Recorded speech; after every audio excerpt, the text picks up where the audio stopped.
একজন একটি কমেন্ট করেছেন, ভাই স্বামী যদি সন্দেহ করে ডিএনএ টেস্ট করে বউয়ের পেটে যে বাচ্চা, ওই বাচ্চা যদি ডিএনএ টেস্টে করলে অন্য পুরুষের বাচ্চা হয়, তাহলে কি কাবিনের টাকা স্বামীকে দিতে হবে?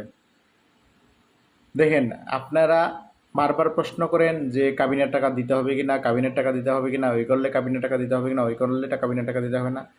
কাবিনের টাকা কোনো সময় মাপ হয় না। আপনি যদি বাসন না করেন, মানে আপনি যদি আপনার স্ত্রীর সাথে বাসন না করেন, সেই অবস্থায় যদি ডিভোর্স হয়ে যায়, তখন কাবিনের টাকা অর্ধেক পাবে। বাসন না করলেও শুধু বিয়ের জন্য অর্ধেক পাবে।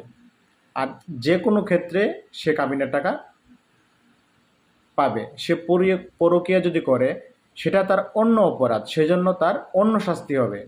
কিন্তু কাবিনের ব্যাপারটা বিয়ের সাথে সম্পর্কিত। যেদিন বিয়ে করা হয়েছে সেদিনই কাবিনের টাকাটা ধার্য করা হয়ে গেছে, স্বামীকে অবশ্যই দিতে হবে। আশা করি উত্তরটি পেয়েছেন।